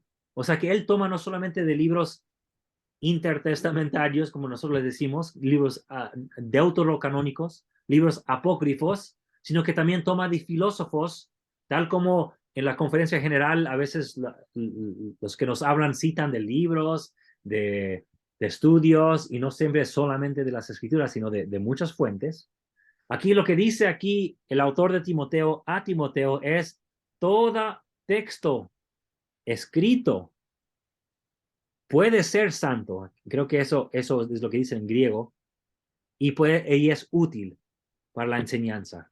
Y eso lo sabemos hoy día. Por eso tenemos manuales. Por eso podemos leer un libro de la vida del presidente Monson. Y no es escritura, pero ahí podemos sacar enseñanza. Todo libro y texto lo podemos convertir en algo bueno de enseñanza. Claro, no estoy diciendo y no estoy menospreciando las escrituras. Las escrituras son sagradas porque ellas son las que hemos aceptado como texto de nuestra iglesia para entender la fe de los antiguos, para construir o formular nuestra fe actual. Pero también vemos que hay otros textos que usaron los autores del Nuevo Testamento como fuentes para no solamente las enseñanzas, pero también como base para algunos de los textos que tenemos hoy día en el Nuevo Testamento. Y con eso termino y mostrando la nueva imagen que tenemos de central de las Escrituras. Yo sigo poniendo la anterior porque la hemos tenido por muchos años, pero ahora nuestro nuevo logotipo es sol, ojo, que es central de las Escrituras. Bueno, con eso terminamos y les doy el tiempo a ustedes si es que quieren hacer alguna pregunta.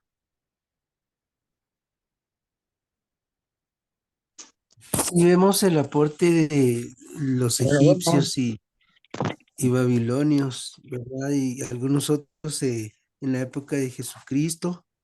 Y eso nos hace pensar que en realidad el Evangelio no solo fue dado para los judíos, sino que ha estado presente en otros pueblos, ¿verdad? Bueno, yo agregaría, yo sí estoy de acuerdo de que, y lo dice el libro de Mormón, que seguramente el Evangelio estuvo en diferentes lugares, pero nosotros hemos convertido el significado de Evangelio a algo muy particular. En el Nuevo Testamento, de donde nace la palabra Evangelio, yo sé que aparece en el libro de Mormón, pero eso ya es de Joseph Smith, cuando ya en la época cristiana está traduciendo un texto antiguo, porque el Evangelio es una palabra griega, solamente significa buenas nuevas. En el capítulo 15 de Corintios, 1 de Corintios, Pablo nos explica que las buenas nuevas son la muerte, sufrimiento, muerte y resurrección de Jesucristo. Esas son las buenas nuevas. Es el Evangelio. Ya nosotros le hemos agregado mucho más. Que hace las visitas es el Evangelio. Que tener 12 apóstoles es el Evangelio. Pero eso es ya cosa que hemos agregado nosotros. ¿Por qué lo digo? Porque había buenas nuevas de diferentes tipos por todo el mundo. No todos tenían las verdades de Cristo. No todos sabían de su resurrección. Pero tenemos el documento de 1978, cuando la primera presidencia dice, no, hay muchos siervos de Dios que Dios ha usado, filósofos, teólogos antes de la restauración de la iglesia que Dios usó para promover su obra y que ellos también tenían verdades. No eran parte de la restauración, pero sigue habiendo personas justas que están apoyando en diferentes lugares que no son miembros de la iglesia. Así que en ese sentido puede haber verdades en otro lugar, no que hayan tenido el evangelio entre comillas, o no entre comillas, sino el evangelio con mayúscula, mejor dicho, sino que tenían buenas nuevas, sí, pero no tenían las buenas nuevas de Cristo. Gerardo. Bien, Noé, pues antes que nada agradecerte bastante por la clase. Me has ilustrado, creo que a más de uno de nosotros en cuanto a estos pasajes del Nuevo Testamento. En cuanto a la mujer que supuestamente había tenido 7 maridos, yo me preguntaba, bueno, ¿qué? ¿Tenía un marido y los mataba o era marido por un rato? Pero ahora ya sabiendo el contexto, incluso me atrevo a pensar de que es una historia ficticia. Sin embargo, cuando le hacen esa pregunta a Jesús, que me parece excelente y muy buena, y recordemos que siempre le hacían preguntas como supuestamente para que él se contradijera o para ponerlo a prueba. Entonces, como dice el texto, que lo acabas de decir, que un X demonio que mataba a los esposos, pero sin embargo, qué interesante, ¿no? Que ese mismo pasaje lo utilizaron para hacerle la pregunta a Jesús y que pues la respondió pues de buena manera, ¿no? Y más allá del contexto, pienso que esto nos sirve para, ¿cómo te diré? Como para fortalecer más nuestra fe. Hay algunos que al saber estos detalles, creo que su testimonio no está muy fuerte y de repente como que se enfría. Pero en lo particular a mí me fortalece bastante y te agradezco, Noé, por esta clase. Pensaba salir ahorita, pero al estar escuchándote, es muy interesante la clase. Gracias, Noé. No, gracias, gracias. Y no tengan miedo, pongan sus cámaras. ¿Alguna pregunta más?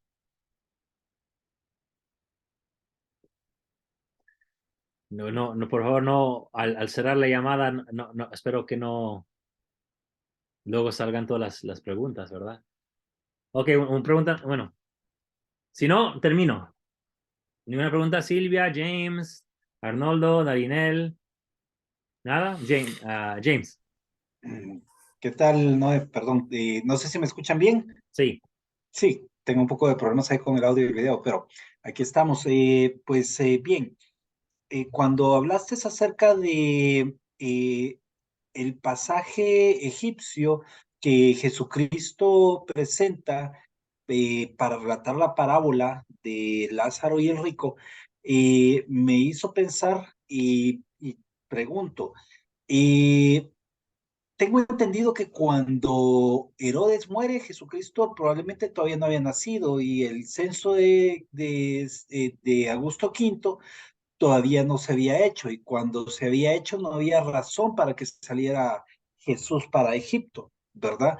Y sin embargo, notaría esto, sería esto evidencia de la influencia egipcia que tendría y del conocimiento de las costumbres egipcias ¿cómo se llama? De Jesucristo. no sé porque hay otros relatos, este es el que me gusta más porque puedo hacer la explicación de Abraham y Osiris que hice, pero parece que hay relatos similares entre los judíos también. Así que lo pudo haber, parece ser un relato que tenían tanto los judíos como los egipcios, así que, bueno, no sabemos con exactitud de dónde lo sacó, pero yo prefiero el egipcio, que parece el más antiguo. Puede ser que los judíos lo agarraron lo tomaron de los egipcios. Pero regresando a esa idea, si nosotros creemos que nació Cristo, por eso siempre uso era común y antes de la era común, porque nos confunde decir antes de Cristo y después de Cristo. Si todos creemos que Cristo nació entre el año 6 y 4, 6 y 5, antes de la era común, significa que estaba vivo un año, 2 años antes de que muriera Herodes en el año 4, antes de la era común. Y lo del censo, bueno, eso es un tema complicado. Ok, gracias, gracias. Sí. Así que nadie cree que Cristo nació en el año 1. Nadie. Todos creen que, menos Talmage, ¿verdad? Pero Talmage no vivió en una época anterior y pues ya. Bueno. Pero sí, todos creen que Cristo nació entre los años 6 y 5 antes de la era común. ¿Alguna pregunta más? De lo que sea, hermanos, yo estoy leyendo sobre la iglesia en Sudamérica, estoy leyendo sobre la iglesia, un poquito sobre la iglesia en México, y así que cualquier pregunta que quieran hacer. Hermana, Noé, bueno, primero Alba, porque la Alba tiene la mano levantada, y luego la hermana Ruth. Hermana Alba. Buenas noches, gracias. A mí me pasó de que cuando estaba leyendo las escrituras que conocemos, o del Antiguo o del Nuevo, y hacía un paralelo con otras escrituras que no conocemos porque son intestamentarias o porque vienen de los egipcios, relatos, a mí se me hizo simple entender que lo que se transmitía eran principios, que los principios, o sea, para nosotros los seres humanos que habitamos esta tierra, Jesucristo tiene una época de nacimiento, será el siglo IV, o sea, el año 4, el año 6, algún día habrá la certeza, pero lo que Jesucristo estaba enseñando eran principios, y los principios son anteriores, o sea, son eternos. No importa la época en que haya existido Jesucristo, evidentemente el Señor enseñó esos principios a todos sus hijos, y entonces se habrán pasado como metáfora, como relatos. Entonces esas metáforas o esos relatos de otras civilizaciones contienen principios eternos, y entonces los tomó Cristo no al relato, a la metáfora, sino para transmitir el principio. No importa quiénes eran los actores de las metáforas, sino lo que importaba era continuar transmitiendo las verdades eternas. Así es, y algo que me vino a la mente al escuchar a la hermana Alba es que podemos sacar enseñanzas de cualquier lugar. Por ejemplo, ya ves que en esta semana creo que el Ben Sígueme son el primer capítulo de Lucas y unos más. Pues vi hace unos días, el lunes, un video de Nuevo Testamento que sacó la iglesia hace unos años sobre cuando el ángel aparece a María, ¿verdad? Lo vi con uno de mis hijos, y hoy, llevándolos a la escuela, me tocó llevarlos a la escuela a 12 de mis hijos, y en camino les hablé del video que vimos, que el ángel le anuncia a María que va a ser madre de Jesús. Y le hablé de cuando nos enteramos de que iban a nacer ellos, de cuando estaba embarazada su mamá. Y les di el relato a uno y luego le expliqué el relato al otro y saqué una enseñanza de ahí. Claro, ese relato familiar no es escritura de nadie, pero ahí pude conectar el anuncio del ángel a María con el anuncio del médico que nos dijo, estando ahí juntos, de que mi esposa estaba embarazada y que hay milagros en todas partes porque el nacimiento es un milagro para todos, claro, más para Cristo que vino a traernos a salvación, pero pude sacar una enseñanza eterna, como dice la hermana Alba, pero de mi propia vida para explicarle a mis hijos, ¿verdad? Gracias. Y había visto la mano de la hermana Ruth. No sé si todavía tiene la pregunta. Sí, gracias, hermano Noé. Muy gentil por su clase, porque pues se adquiere muchísimo conocimiento. Me fascinan sus clases. A veces no puedo conectar porque estoy fuera o estoy trabajando, pues es complicado, ¿no? Yo quisiera que si por favor me ayuda como a aclarar un poquito sobre Herodes, sobre el censo, esto sobre el censo, no sé, no, ¿me podría ilustrar un poquitico más sobre eso? De lo que le expliqué a James. Sí, puede ser, sí. Ok, sí, son dos temas separados. Sí. Ok, bueno, en el año 530, un tal Dionisio, creo que es el primero en empezar a calcular las fechas de acuerdo con lo que él cree que es el nacimiento de Cristo. Antes del 530 nos llevamos, o sea, la gente por el año del gobierno de Roma, o si vivían en un lugar, el año que llevaba ese gobernador de ese lugar. Pero el año 530, este tal Dionisio, creo que se llamaba algo así. Dionisio, él escribe una historia y él calcula y llega al año 1 que nosotros llevamos el año 1, ¿ok? Ya años después, comparando las fechas, hoy día sabemos que estaba mal el hermano Dionisio, que calculó mal. El año 1 no nació Cristo en el año 1 porque según las fechas que él calculó y cómo podemos comparar las fechas con lo que él sacó, Herodes tuvo que haber muerto 4 años antes de Cristo y eso ya no tiene sentido. ¿Cómo puede morir Herodes 4 años antes de Cristo si Cristo nació antes de Herodes? Entonces Cristo nació antes de Cristo, no tiene sentido. Entonces, por esa razón, yo sé en la iglesia todavía decimos antes de Cristo y después de Cristo, pero yo en mis clases siempre he dicho antes de la era común y después de la era común, porque así yo puedo hablar de Cristo de haber nacido en los años 6 o 5 antes de la era común, porque sería muy confuso decir que nació 5 o 6 años antes de Cristo. ¿Cómo puede Cristo nacer antes de Cristo? No tiene sentido. Entonces, eso es lo de Herodes. De acuerdo con las fechas, él nació en el año 4 antes. Pueden decir antes de Cristo o antes de la era común. Eso es de Herodes. Okay, De muy lo bien. del censo, hace años que no, o meses tal vez que no lo investigo bien. Parece, porque hay diferentes opiniones. Los cristianos fieles van a decir no, que se puede encontrar un censo que hubo, pero los censos que se han investigado eran regionales, no eran para todo el imperio y bueno, ese tema tal vez no les va a gustar, ¿verdad? Lo que parece que está haciendo, bueno, de hecho todos los evangelistas, de los evangelios, los autores de los evangelios, Lucas en este caso, está buscando una manera para justificar por qué nació eh, Jesús en Belén.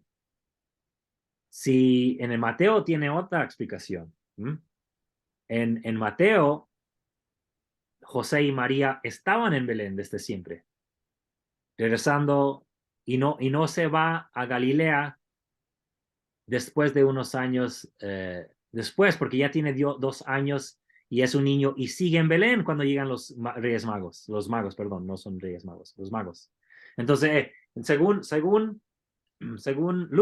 Mateo, siempre habían estado viviendo en Belén, no tenía por qué venir desde Galilea a Belén. Según Lucas, vivían en Galilea, fueron a Belén para que naciera y luego regresaron a, a, a Galilea justo después de nacer.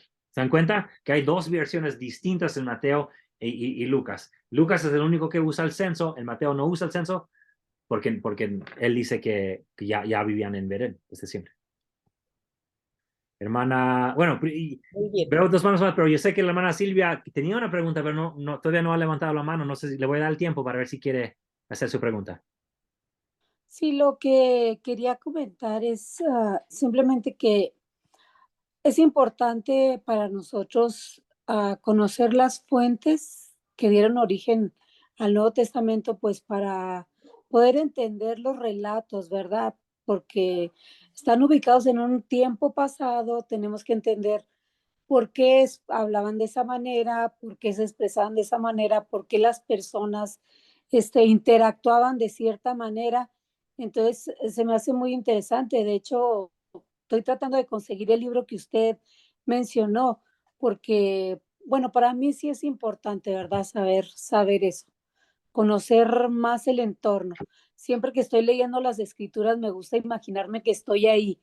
Entonces, no como en una película de Hollywood, sino, o sea, realmente qué era lo que estaba pasando en ese tiempo para poder entender el mensaje de Jesucristo para ellos en ese tiempo y luego ya pues tratar de trasladarlo a nuestra época, verán situaciones similares.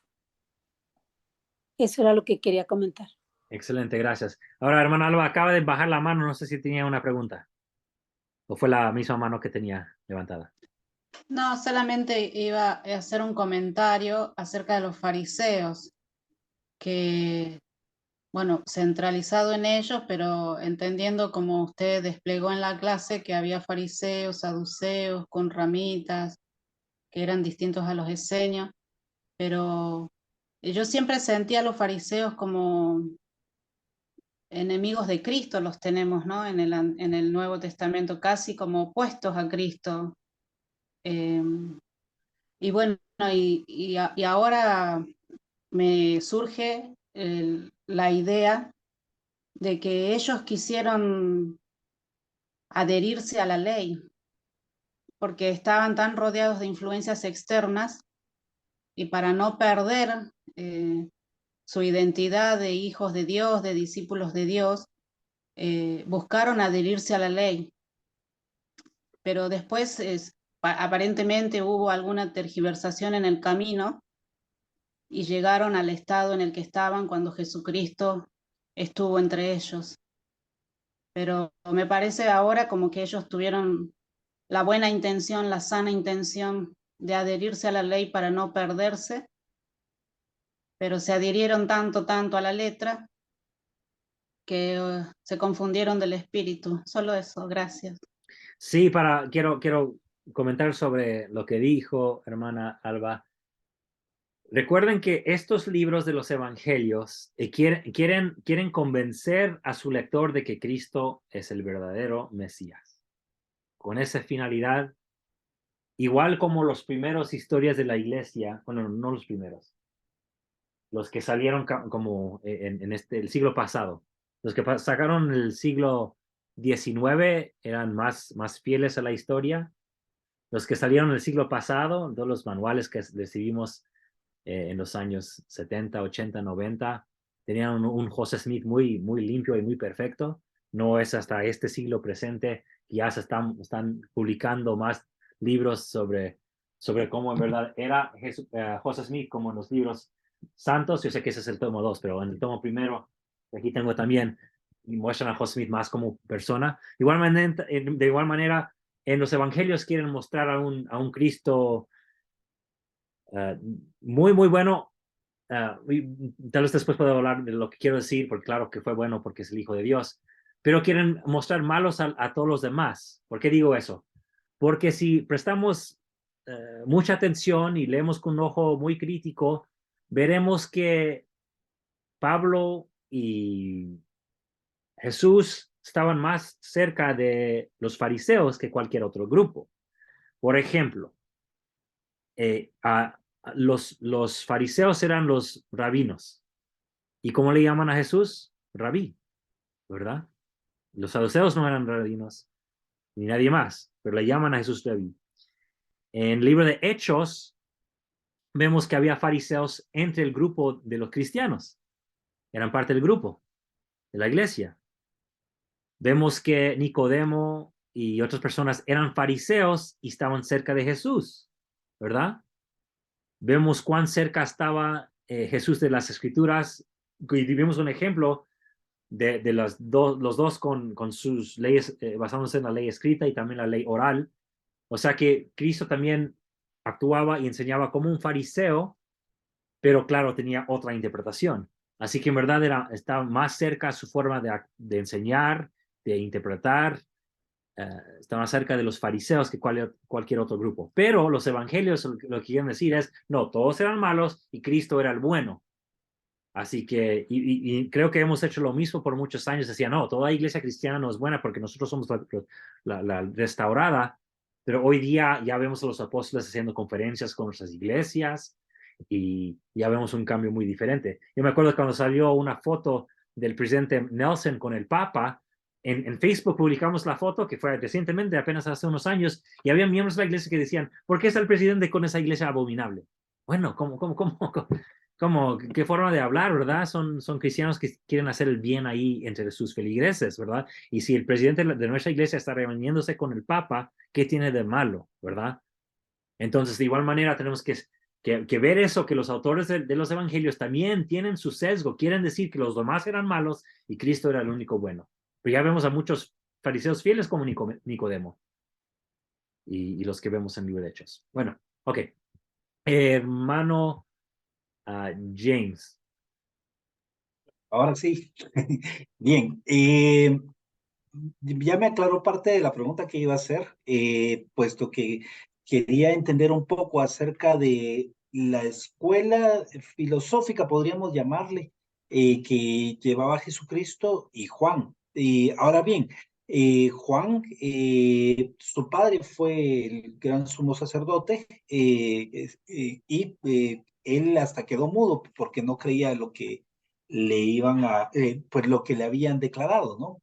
La pregunta básicamente es si él era el sumo sacerdote, el papá de Juan, él de qué escuela cree usted que podría haber sido, con qué educación fue con la que se crió Juan para que él se pudiera convertir en alguien que tomara el voto de Nazareo y generara entonces las ideas que comenzó a predicar en su edad adulta. Sí, muy buena pregunta. Primeramente, recuerden que en el libro de Lucas, cuando habla de Zacarías en el templo, dice que en esa época le tocaba el lote a él o algo así dice.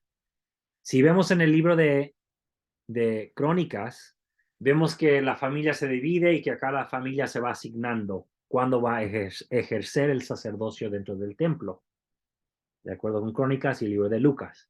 Lo cual significa de que no era sumo sacerdote Zacarías, sino que pertenecía a la familia que durante ese momento de la historia le tocó a su familia ejercer el sumo sacerdocio dentro del templo, porque para entonces el sumo sacerdote era un político. Estaba sobre el templo, pero era un político. Caifás y Anás, los que se mencionan en el Nuevo Testamento. Así que no era el sumo sacerdote. Ok, pero ahora con la pregunta. Como dije antes, eran saduceos. Los que estaban en el sacerdocio eran saduceos. Así que Zacarías habría sido saduceo. Pero el caso de Juan es muy distinto. ¿Por qué? Porque en el templo, ¿por qué van al templo? ¿Por qué hacen sacrificios? Para limpiarse de sus pecados, ¿verdad? De esa impureza. Bueno, pecados no hay impureza, ¿verdad? Van para limpiar la impureza que tienen, llevan el animal y lo sacrifican. Eso se hace ¿dónde? En el templo. ¿Por qué? Porque los deuteronomistas, lo cual estudiamos el año pasado, ellos dijeron, no, solamente en el templo se puede hacer eso, aunque vimos que en muchos casos se hacían sacrificios en otros lugares. Incluso en el libro de Deuteronomio dice que si no puedes venir al templo, lo puedes hacer en las afueras. Pero después se cambió, ¿verdad? ¿Por qué digo eso? Porque Juan está haciendo algo muy diferente. Él está diciendo, vengan acá al desierto, vengan acá al río y reciban un bautismo para la remisión de pecados. Eso Básicamente está sacando las ordenanzas del templo para el perdón de los pecados del templo y las está llevando al lugar, al Jordán, ¿no? Que así tampoco es, era así. un río muy limpio que digamos, según Sí, veo de las historias. pero lo importante es que ahí corre el agua, es agua viva. Es agua Entonces, viva. él, al ofrecer la remisión de pecados en el río Jordán, está retando el templo. Están diciendo su sacerdocio, sus ordenanzas, sus sacrificios, no sirven de nada. Yo les voy a limpiar los pecados. Bueno, el bautismo les va a limpiar. Dios les va a limpiar los pecados a través del bautismo aquí en este río. Así que, ¿por qué lo hizo? No sabemos. Quisiera hablar con él y decir, tú siendo hijo de un sacerdote que ejerce dentro del templo, ¿qué te hizo? Bueno, claro que fue por la voluntad de Dios, que fue llamado, no lo dudo, pero ¿cuál fue ese proceso que hizo que dejara y abandonara el sacerdocio ejercido en el templo y fue mejor bueno, voy a compartir mi pantalla al desierto, pero denme un momento porque quiero tenerlo listo antes de compartir.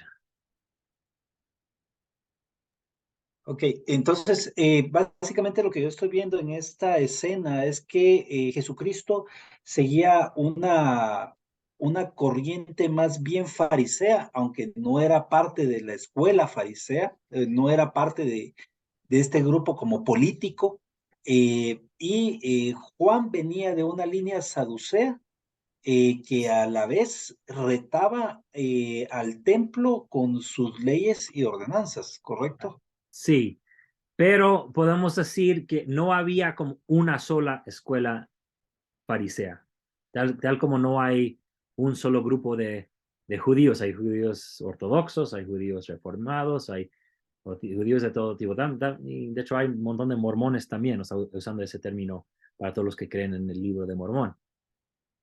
Tanto fuera de la iglesia, en todas las iglesias que existen, pero también en la iglesia hay diferentes maneras de vivir el evangelio, y todos somos fieles con recomendación del templo, pero pensamos de manera diferente. Así que no hay solamente un concepto, o no me gusta filosofía porque eso viene de los griegos, y no tenían filosofía viéndolo de esa manera hasta después. Pero fíjense que lo que hace Lucas,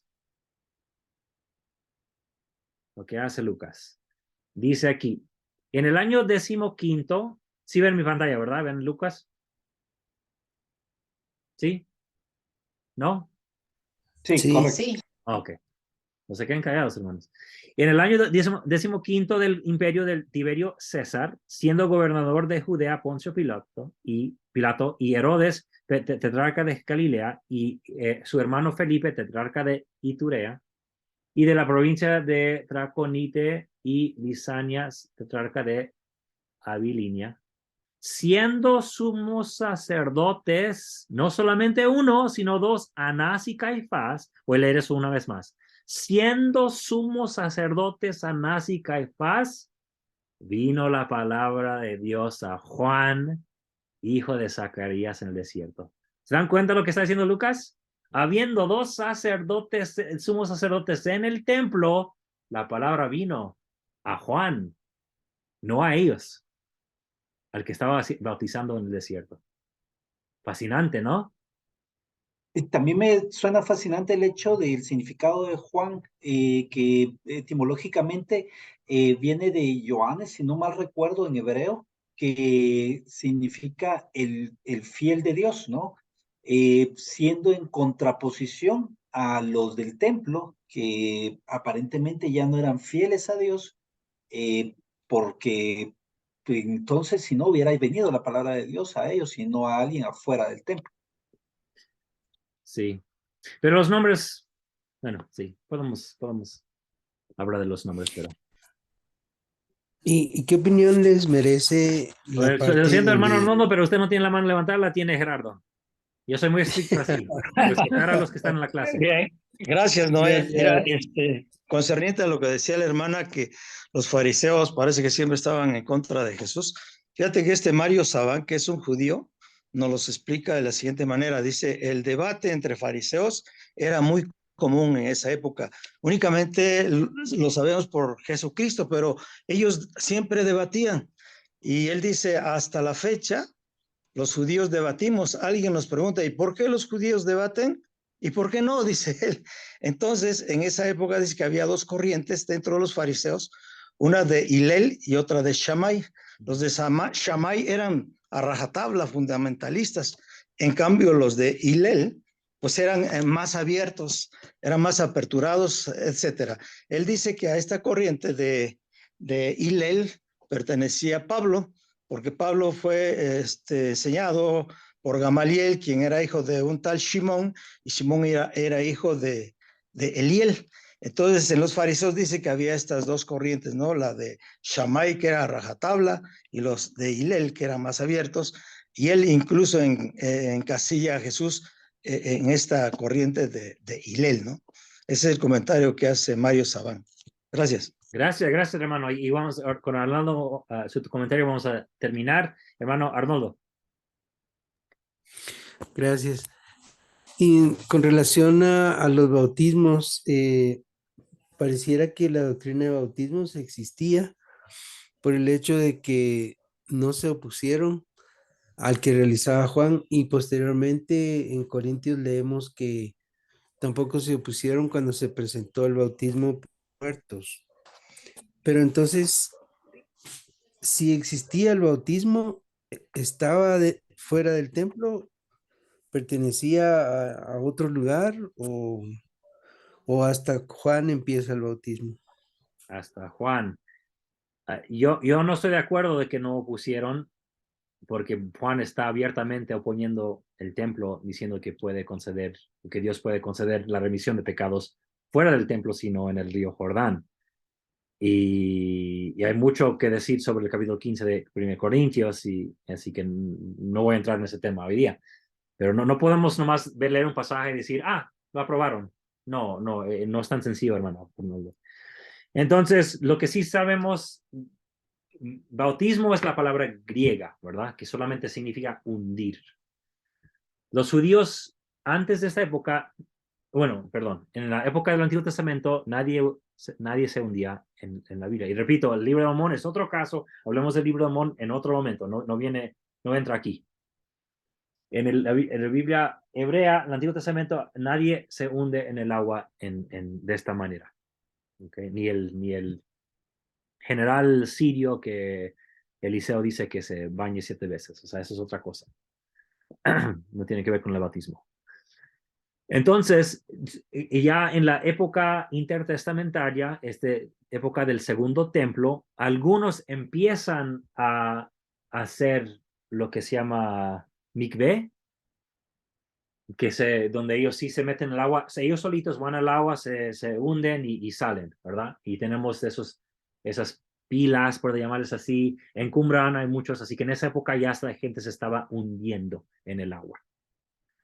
La diferencia es que Juan es el primero en toda la historia, y si no me creen, no me lo pueden comprobar de alguna manera, pero es el primero que él dice, no, yo te bautizo. O sea que él, siendo una persona hijo de un sacerdote, él era el que efectuaba la ordenanza, ya usando una palabra muy sud, el rito, la ceremonia del bautismo, palabra ya cristiana, que pues significa el hundir, ¿verdad? Él hacía el bautismo, él bautizaba a una persona. Y Jesús fue a ser bautizado por alguien que fue Juan. Cuando anteriormente nadie se hundía por otra persona, uno se hundía por sí misma. Y eso es lo que vemos en el libro de Mormón, ¿eh? Entra Alma y Elamán y los dos se hunden, ¿verdad? ¿Verdad? Que va de acuerdo con esa práctica judía. Pero, bueno. Entonces, la Gracias. diferencia Gracias. que vino con Juan es que él efectuaba el bautismo, él bautizaba a personas. Antes nadie bautizaba a nadie.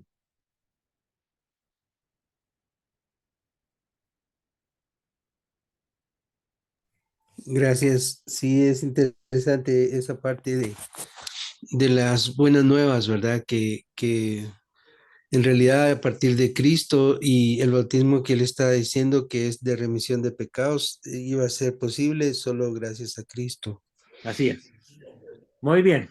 Y gracias, hermanos. Yo creo que nos extendimos algo y gracias por acompañarnos. Yo veo unos hermanos, pero vamos a tener que conversarlo después de terminar la grabación. A menos que sea una pregunta muy buena, hermana Alba.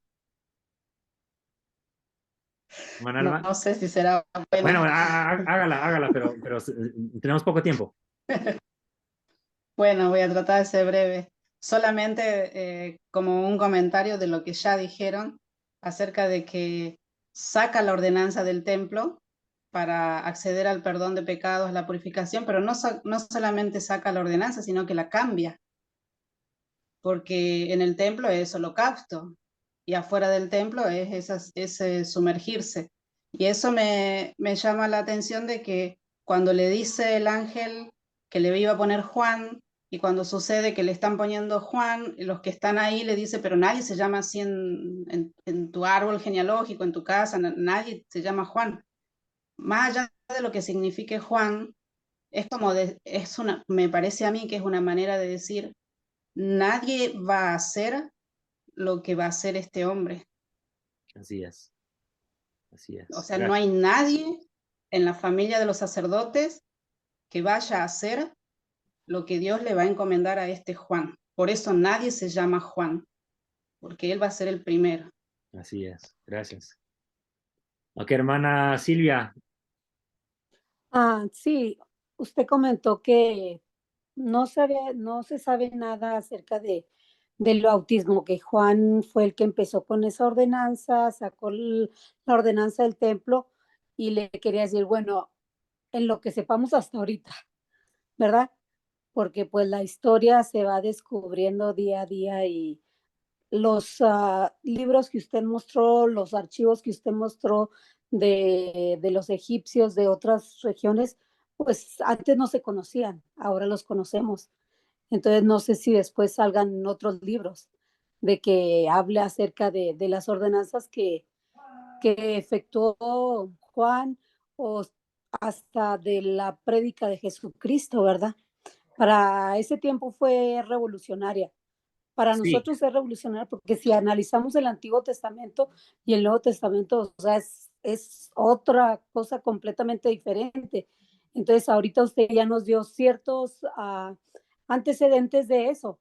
Probablemente todavía falten muchas cosas por descubrir, perdón. sí, pero no hay que echar de menos lo que ya hemos descubierto. Por ejemplo, y yo no, por ejemplo, el saber que Juan fue el primero, para mí fortalece la idea de que hubo una restauración en la época de Jesús, que Juan restauró el bautismo y que para que Jesús se pudiera bautizar por él, o que se instituyó, se Y yo restauró. lo veo Podemos también ver. como una restauración. Sí, porque buscar que haya otros que bautizaban antes de Juan como que quita la importancia. Pero de acuerdo con lo que hemos descubierto, en el Antiguo Testamento no lo hacían. Y dejemos el libro de Moisés a otra conversación. Eso es ya. Dejamos el libro de Moisés para otro tema. No tenemos prueba de bautismos en el Antiguo Testamento. Y en la época intertestamentaria es cuando las personas empiezan a hundirse. Hay pruebas de eso. La arqueología nos muestra que había pilas de esas para eso en la época intertestamentaria, no anteriormente. Y con Juan es el primer caso en que Juan bautiza a personas. La gente no solo se mete arriba a hundirse, no, Juan los bautiza, ¿verdad? Es algo nuevo con Juan. Y eso para mí fortalece el testimonio de que pues vino para hacer algo grande, que fue bautizar a Jesús. Sí. Muy bien. Bueno, creo que nos salimos muy lejos del tema de la clase que fue las fuentes del Nuevo Testamento, pero como siempre les digo, cualquier pregunta es buena porque nos ayuda a entender la historia y todo, así que no me gusta como rechazar preguntas a menos que ya sé que voy a tocar el tema en el futuro. Y creo que en esos temas quería tocarlos en el futuro, pero pues ya puedo ahorrarme una clase. Bueno, gracias por acompañarnos. Yo tengo testimonio de que los autores del Nuevo Testamento y los que vivían en la época, incluso Cristo, tenían mucho material del cual podían tomar para dar enseñanzas buenas y correctas, ya con un toque ya del Evangelio de Jesucristo. No fue una copia, sino que pudieron respirar el aire que todos respiraban y dar algo bueno de ese mundo antiguo en el que vivían. Yo testifico de que el Nuevo Testamento es escritura para la enseñanza, para la corrección, para llegar a ser varones o personas de Dios, tal como dice el segundo libro de Timoteo. No importa sus fuentes, no importa su origen, es algo inspirado para ayudarnos hoy día. Con eso termino, en el nombre de Jesucristo. Amén. Y adiós, hermanos. Amén.